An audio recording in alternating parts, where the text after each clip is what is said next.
ஒவ்வொரு நொடியும் உங்கள் சுற்று என்ன நடக்கிறது தெரியுமா? நீங்கள் அமைதியா சுவாசிச்சுட்டு இருக்கீங்க. ஆனா, உங்க இதயத் துடிப்பை ஒரு மலக்கு துல்லியமா எண்ணிக்கொண்டே இருக்கிறார். நீங்க பேசும் ஒவ்வொரு வார்த்தையையும், செய்யும் ஒவ்வொரு செயலையும் இன்னொரு மலக்கு கவனமா பதிவு செஞ்சுட்டு இருக்கிறார். வெளியில மழை வரப்போகுதுன்னு தெரிஞ்சா, அதை கொண்டு வரும் மலக்கு இப்போதே தயாராகி இருப்பார். இதெல்லாம் அல்லாஹ்வின் கட்டளை. இதற்காகவே அவர்கள் இருக்கிறார்கள், கண்ணுக்குத் தெரியாத, ஆனா ஒவ்வொரு அணு இயக்கத்தையும் கட்டுப்படுத்தும் வானவர்கள். ஒரு நிமிஷம் யோசிச்சுப் பாருங்க. உங்கள சுத்தி, உங்களுக்காக, கண்ணுக்குத் தெரியாம எவ்வளவோ விஷயங்கள் நடந்துட்டே இருக்கு. இந்த வீடியோவுல அந்த அமானுஷ்ய சக்திகளின், அதாவது மலக்குகளின் ரகசிய பொறுப்புகளை ஒவ்வொன்றா பிரிச்சு பார்க்க போறோம். ரெடியா? இது நிச்சயமா உங்க சிந்தனையை தூண்டும். முதலில் ஜிப்ரீல் அலைஹிஸ்ஸலாம். இவரை வானவர்களின் தலைவர்னு தாராளமா சொல்லலாம். ஏன் தெரியுமா? ஏன்னா இவர்தான் அல்லாஹ்வின் நேரடி தூதர். குர்ஆன், தௌராத், ஜபூர், இன்ஜீல், இந்த எல்லா வேதங்களும் இவர் வழியாகத்தான் மனிதர்களுக்கு வந்து சேர்ந்தன. நபிமார்களுக்கு வஹி, இறைச்செய்தி கொண்டு வர்றதுதான் இவரோட தலையாய பணி. நபி முஹம்மது ஸல்லல்லாஹு அலைஹி வஸல்லம் அவர்களுக்கு முதல் வஹி வந்தபோது ஹிரா குகையின் வெளியே பிரம்மாண்டமான தோற்றத்துல நின்னவர் இவர்தான். அந்த அதிர்ச்சியில நபி ஸல்லல்லாஹு அலைஹி வஸல்லம் கூட கூச்சலிட்டு நடுங்கினாங்கன்னா, அவருடைய கம்பீரத்தையும் அந்த செய்தியின் முக்கியத்துவத்தையும் நீங்க புரிஞ்சுக்கலாம். ஜிப்ரீல் அவ்வளவு பவர்ஃபுல். ஒரே நேரத்தில 1000 விசிறிகளை விரித்து வானத்தை விட்டு பூமிக்கு இறங்குவார். அவருடைய வேகம், அவருடைய சக்தி நம்ம கற்பனைக்கும் அப்பாற்பட்டது. ஆனா அவருடைய முக்கிய வேலை வஹி முடிந்ததும் முடிஞ்சு போச்சுன்னு நினைச்சா தப்பு. கியாமத் நாள் வரை அவர் அர்ஷின் அருகில் நின்று கொண்டு அல்லாஹ்வின் கட்டளையை எதிர்பார்த்துக் கொண்டுதான் இருக்கிறார். இரண்டாவது முக்கிய மலக்கு மீகாயில் அலைஹிஸ்ஸலாம். இவருடைய பொறுப்பு இயற்கை. மழை, காற்று, உணவு இவையெல்லாம் அவருடைய கமாண்டில்தான். அல்லாஹ் மழை பெய் என்று சொன்னால் மீகாயில் உடனே மேகத்தை தள்ளிவிடுவார். நீங்கள் ஜன்னல் திறந்து பார்த்து, வாவ், இன்னைக்கு மழை சூப்பர் என்று சொல்லும்போது அந்த மழையை கொண்டு வந்தவர் மீகாயில். ஆனா இவருடைய வேலை வெறும் ரோபோடிக் கமாண்ட் மாதிரி இல்லைங்க. அவருக்கு ஒரு பிரம்மாண்டமான டீம் இருக்கு. அந்த டீமில் உள்ள மலக்குகள் காற்றை அளவு பார்க்கிறார்கள், மேகத்தை கலக்கிறார்கள், பூமியின் தேவையை கணக்கிடுகிறார்கள். எந்த பகுதிக்கு எவ்வளவு மழை தேவை, எந்த நிலத்திற்கு எவ்வளவு நீர் தேவைன்னு துல்லியமா கணக்கிட்டு அதை இறைவனின் கட்டளைப்படி செயல்படுத்துவாங்க. ஒரு ஊரில் பயங்கர வறட்சி ஏற்பட்டா அதற்கான காரணத்தை மீகாயில் அல்லாஹ்விடம் ரிப்போர்ட் செய்கிறார். அடுத்து அந்த ஊருக்கு ஒரு ஸ்பெஷல் மழை கிடைக்கும். இதுதான் இஸ்லாத்தில இயற்கையின் பின்னணி. நம்ம கண்ணுக்குத் தெரியாத எத்தனையோ சக்திகள் இந்த பூமியின் சமநிலையை காப்பாத்திட்டு இருக்கு. அப்புறம் நாம் சாப்பிடும் ஒவ்வொரு உணவுப் பொருளின் பின்னும் மீகாயில் அலைஹிஸ்ஸலாம் அவர்களின் உழைப்பும் இறைவனின் அருளும் இருக்குன்னு நினைச்சா ஒவ்வொரு கவளமும் எவ்வளவு புனிதமா தெரியும். மூன்றாவது முக்கிய மலக்கு இஸ்ராஃபீல் அலைஹிஸ்ஸலாம். இவருக்கு ஒரே ஒரு வேலை. ஆனா அந்த ஒரு வேலைக்கு ஒரு உலகம் காத்திருக்கிறது. அதுதான் சூர் ஊதுவது. அந்த சூர் ஊதும் நாளில் உலகம் அழியும், பின்னர் மீண்டும் பிறக்கும்.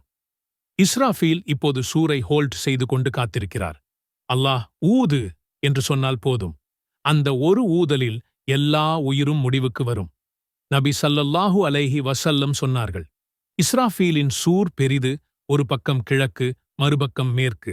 அவர் ஊதும்போது அந்த ஒலி உலகை கடந்து அர்ஷை வந்து அடையும்.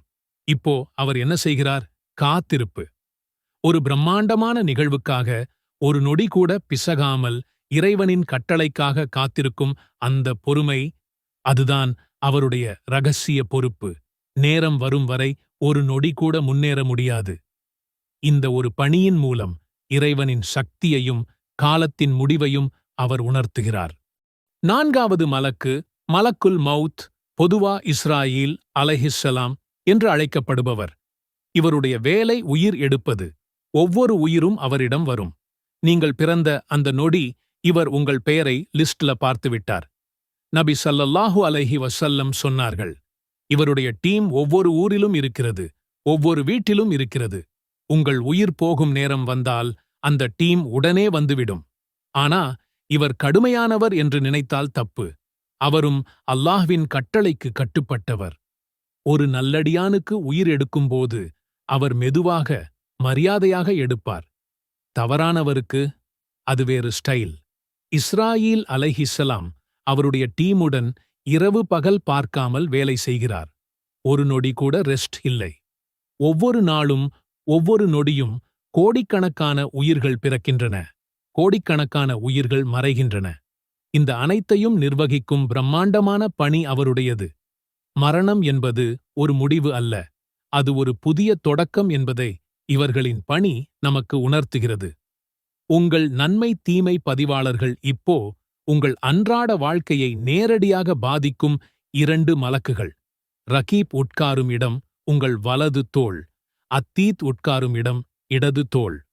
நீங்க ஒரு நல்ல வார்த்தை சொன்னா ரகீப் உடனே எழுதிவிடுவார். ஒரு தவறு செய்தால் அத்தீத் எழுதுவார். ஆனா இருவரும் ஒரே நேரத்தில் எழுத மாட்டார்கள். அல்லாஹ் அனுமதித்தால்தான். ஒரு தவறு செஞ்ச பிறகு நீங்க உடனே வருத்தப்பட்டு மனசார மன்னிப்பு கேட்டா அத்தீத் அதை எழுதாம இருக்கவும் வாய்ப்பு இருக்கு. நபி ஸல்லல்லாஹு அலைஹி வஸல்லம் சொன்னார்கள், இருவரும் ஒரு நொடி கூட தூங்க மாட்டார்கள். உங்கள் ஆத்மா உங்கள் உடலில் இருக்கும் வரை அவர்கள் உட்கார்ந்து கொண்டுதான் இருப்பார்கள். இதுதான் உங்கள் அக்கவுண்ட். நீங்கள் படுக்கையில் கிடந்தாலும், விளையாடினாலும், வேலை செஞ்சாலும் அவர்கள் பதிவு செய்து கொண்டே இருக்கிறார்கள். ஒரு நாளைக்கு எத்தனை நல்ல வார்த்தை, எத்தனை தவறு என்று எல்லாம் அவர்களிடம் டேட்டா இருக்கு. அதனால்தான் ஒவ்வொரு செயலும் பெரிது. ஒரு சின்ன புன்னகை கூட நன்மையாக பதிவு செய்யப்படலாம். ஒரு சின்ன புறம் பேசுதல் கூட தீமையாக பதிவு செய்யப்படலாம். நம்ம ஒவ்வொரு நொடி வாழ்க்கையும் ஒரு பெரிய கணக்கு புத்தகம் போல பதிவு செய்யப்பட்டு வருது. இது நம்மள எவ்வளவு கவனமா இருக்க தூண்டும்னு பாருங்க. ஹாரூத் மற்றும் மாரூத் சோதனையின் மலக்குகள். இவர்கள் ஸ்பெஷல் டியூட்டி. ஹாரூத் மற்றும் மாரூத் இருவரும் பாபிலோனியாவில் இறங்கினார்கள். மக்களுக்கு ஞானம் கற்றுக் கொடுக்க வந்தார்கள். ஆனா அதே நேரத்தில் சோதனையும் கொண்டு வந்தார்கள். நாங்க மலக்குகள்தான், ஆனா நாங்க கற்றுக் கொடுக்கும் ஞானத்தை நீங்கள் தவறாக பயன்படுத்தினால் அது உங்கள் பொறுப்பு என்று சொன்னார்கள். இவர்களின் வருகை மனிதர்களுக்கு ஒரு மிகப்பெரிய டெஸ்ட். இதனால் மக்கள் சிலர் ஜாதகம் பார்க்க ஆரம்பித்தார்கள், சூனியம் செய்ய ஆரம்பித்தார்கள். இதுதான் இவர்களின் ரகசிய பொறுப்பு. அல்லாஹ்வின் அனுமதியுடன் மனிதர்களுக்கு ஞானம் கொடுத்து அதை அவர்கள் எப்படி பயன்படுத்துகிறார்கள் என்பதை பார்க்கும் ஒரு சோதனை. இந்த சோதனை மூலம் மனிதர்களின் மன உறுதி, இறை நம்பிக்கையின் ஆழம் போன்றவை வெளிப்படும். இவர்கள் இப்போது எங்கே இருக்கிறார்கள்? அது அல்லாஹ்வுக்கு தெரியும். ஆனா அவர்களின் பாடம் இன்னும் மனித சமூகத்தில் தொடர்கிறது. ஞானம் என்பது ஒரு இரட்டை வாள் போன்றது. அதை எப்படி பயன்படுத்துகிறோம் என்பதில்தான் நம்முடைய வெற்றியும் தோல்வியும் அடங்கியிருக்கு. மலிக் மற்றும் ஹாபித் நரகத்திற்கு பொறுப்பான மலக்குகள். இவர்களுடைய தலைவர்தான் மலிக். அவருடைய டீம் 19 பேர். ஒவ்வொருவரும் ஒரு செக்ஷன் பார்க்கிறார்கள். நரகத்தின் வாசல்களை கண்காணிக்கிறார்கள். ஒரு தவறு செய்தவர் வரும்போது அவரை ஸ்கேன் செய்கிறார்கள்.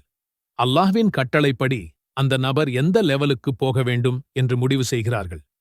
மலிக் நரகத்தின் கீழ்ப்பகுதியில் இருக்கிறார், ஹாபித் மேல் பகுதியில். அவர்கள் கேட்கும் முதல் கேள்வி, உன்னை எச்சரிக்கவில்லையா? இதுதான் அவர்களின் ரகசிய பொறுப்பு, மனிதர்களுக்கு நினைவூட்டுவது. நீங்கள் எச்சரிக்கப்பட்டவர்கள்தான். நரகம் என்பது வெறுமனே ஒரு தண்டனை அல்ல, அது இறைவனின் நீதியையும் எச்சரிக்கையையும் நினைவூட்டும் ஒரு இடம். இந்த மலக்குகள் இறைவனின் நீதியை நிலைநிறுத்துவதில் மிக முக்கியமான பங்கு வகிக்கிறார்கள். இப்போ நீங்க யோசிக்கிறீங்க, நான் என் நன்மை தீமையை எப்படி பதிவு செய்கிறேன்? கீழே கமெண்ட் செய்யுங்கள். இன்று நீங்கள் சொன்ன ஒரு நல்ல வார்த்தை என்ன? நான் முதல் கமெண்ட் போடுகிறேன், நீங்கள் தொடருங்கள். இந்த வீடியோ உங்கள் நண்பர்களுக்கு பயன்படும் என்றால் ஷேர் செய்ய மறக்காதீர்கள்.